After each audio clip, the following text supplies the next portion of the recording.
আলোচনার বিষয় হচ্ছে একটি দেওয়ানি মামলা কিভাবে দায়ের করা যায়। আলোচনার বিষয় কি, একটি দেওয়ানি মামলা আপনি কিভাবে দায়ের করেন? আপনি তো দেওয়ানি প্র্যাকটিস করেন, কিভাবে করেন বলুন তো? প্রথমে স্যার আর্জি দাখিলের মাধ্যমে। হ্যাঁ, এটি তো আর্জি দাখিলের মাধ্যমে তো করেন। 26 ধারায় কি বলছে দেখেন, ধারা 26-এ বলছে আর্জির মাধ্যমে বা অন্য কোনো উপায় নির্ধারিত পন্থায় একটি দেওয়ানি মোকদ্দমা দায়ের করা যায়। এখন আমার প্রশ্ন হচ্ছে, আপনি আর্জির মাধ্যমে একটি দেওয়ানি মোকদ্দমা আপনি দায়ের করছেন, কি করছেন? আর্জিটারে ভালো করে লেখছেন, লেখার পরে 4 আদেশের এক বিধি মোতাবেক আপনি কি করলেন? ওই আর্জিটা আদালতের যিনি ফেরেশতা আছে, ওই ফেরেশতার কাছে আপনি দিয়েছেন, তারপর কি ওই মামলাটা রুজু হয়েছে। এটা তো আর্জির মাধ্যমে, ওটা আমরা পরে পড়ব। ফেরেশতার কাছে কিভাবে কি দেই ওইটা আমরা একটু পরে জানবো। তারপরে লাস্টে কি করে আদালতের রেজিস্টার যে বুক আছে ওই বইতে কি করে এন্ট্রি করে।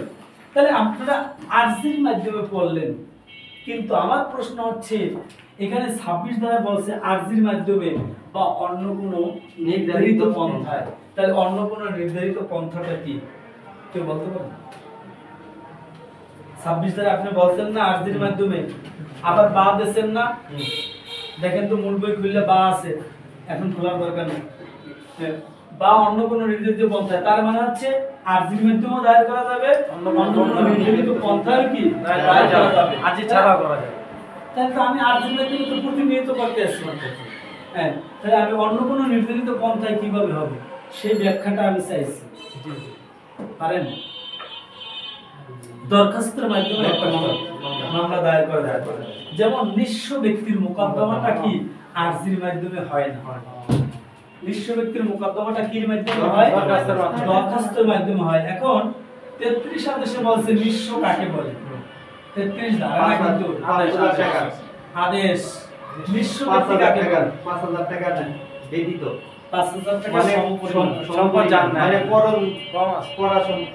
আমি একটু ক্লিয়ার করে দিই। 33 আদেশে বলছে মোকদ্দমার বিষয়বস্তু ব্যতীত, হ্যাঁ, মোকদ্দমার বিষয়বস্তু ব্যতীত পরনের কাপড় ছাড়া, হ্যাঁ, তারপর 5000 টাকা সমপরিমাণ সম্পত্তি না থাকলে তিনি নিঃস্ব বলিয়া গণ্য হবে।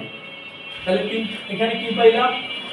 তিনটা বিষয় কিন্তু মোকদ্দমার বিষয়বস্তু ব্যতীত পরনের কাপড় চোপড় ছায়া 5000 টাকা নিচে, 5000 টাকা নিচে বেশি, 5000 টাকা সমপরিমাণ নিচে না, সমপরিমাণ সম্পত্তি না থাকলে তখন সেই ব্যক্তি কি হবে? নিঃস্ব বলিয়া গণ্য হবে।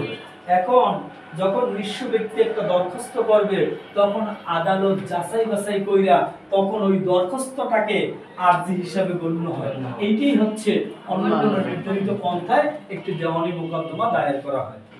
কনসেপ্টটা ক্লিয়ার? আপনারা তো আগে পড়ছেন 26 ধারা এই আর্জির মাধ্যমে অন্য কোনো নির্ধারিত পন্থায়, কিন্তু অন্য কোনোটা কি? অন্য কোনোটা জানেন? অন্য কোনো কথা হচ্ছে, তাহলে অন্য কোনোটা বুঝছেন বিষয়টা?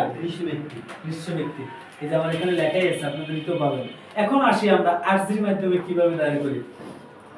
একটি আর্জি সম্পর্কে বিস্তারিত আছে 6 এবং 7 আদেশে আর্জি সম্পর্কে, কিন্তু এই আর্জিটা লেখার পরে আপনারা কোথায় কিভাবে দিবেন, আর্জির সাথে বিবাদের সমান অনুলিপি দিবেন, আর্জির সাথে কোর্ট ফি দিবেন, সেই বিষয়টা কোথায় দেওয়া আছে? 4 আদেশে দেওয়া আছে। নৌকা ভাড়া, নৌকা ভাড়া, কোর্ট ফি, হ্যাঁ। এখন 4 আদেশের এক বিধিতে বলছে আদালতে নিযুক্ত ফেরেশতার নিকট কি করতে হবে? মোকদ্দমার আর্জি আদেশ 4। এক বিধিতে বলছে আদালতের নিযুক্ত কর্মকর্তা ফেরেশতাদের নিকট কি করতে হবে? আর্জিটা দাখিল করতে হবে। আর্জির সাথে বিবাদীর সমান সংখ্যক কি করতে হবে? অনুলিপিও কি করতে হবে? দাখিল করতে হবে। এখন অনুলিপি কি? ফটোকপি। যে কয়জন বিবাদী থাকবে সেই কয়টা কি করতে হবে? অনুলিপি দিতে হবে। এরপর 4 আদেশের 1 ক বিধিতে বলছে, 4 আদেশের 1 ক বিধিতে বলছে আর্জির সাথে কোর্ট ফি দাখিল করতে হবে। কোর্ট ফি কত টাকা মোকদ্দমার কোর্ট ফি সেটা দাখিল করতে হবে। 4 আদেশের 1 বিধি এক ক বিধি মোতাবেক এক খ বিধিতে বলছে আরজির সাথে বিবাদীর নাম ঠিকানা যুক্ত খাম বা প্রাপ্তি স্বীকার করতে কি করতে হবে দাখিল করতে হবে 4 আদেশের এক খ বিধি মোতাবেক আরজির সাথে বিবাদীর নাম ঠিকানা যুক্ত খাম ও প্রাপ্তি স্বীকার করতে দাখিল করতে হবে কোন দিকে যান আপনি আমরা তো জানি না 4 আদেশের 2 বিধি মোতাবেক আপনি মোর আনবেন না শুনেন 4 আদেশের 2 বিধি মোতাবেক বলছে কি এই উদ্দেশ্যে নিয়োজিত কর্মকর্তা তা যাচাই বাছাই করে রেজিস্টার অফ শুট নামক বইতে এটা এন্ট্রি করবে যেটা ভাই বলছে যে এই রেজিস্টার অফ শুট নামক বইতে কোন অনুসারে তারা একটা নাম্বার ফলাইবে তাদের প্রতিনিয়ত যেভাবে নাম্বার পড়তেছে ওই নাম্বার অনুসারে এই মামলাটা মানে এন্ট্রি করবে রুজু করবে এইভাবে একটি দেওয়ানি মোকদ্দমা দায়ের করা যায় এখন আপনাকে যদি বলে যে আচ্ছা আরজি ছাড়া অন্য কোনো নির্ধারিত পন্থায় একটি দেওয়ানি মোকদ্দমা কিভাবে দায়ের করা যায় আলোচনা করুন পারবেন না জি স্যার আরজি ছাড়া অন্য কোনো নির্ধারিত পন্থায় দরখাস্তের মাধ্যমে যেমন 33 আদেশে লেখা আছে নিশ্চয় ব্যক্তি মোকদ্দমা হ্যাঁ 33 আদেশে আরজির মাধ্যমে কিভাবে একটা দেওয়ানি মোকদ্দমা করতে হয় সেটা পারবেন না 4 আদেশটা লিখে দিলেই হবে প্রথমে 26 ধারাটা লিখবেন পরে 4 আদেশটা লিখবেন তারপরে কি করবেন অ্যানসার কমপ্লিট হয়ে যাবে শেষ এরপরে 5 আদেশ করবেন 5 মিনিট কালকে ঠিক আছে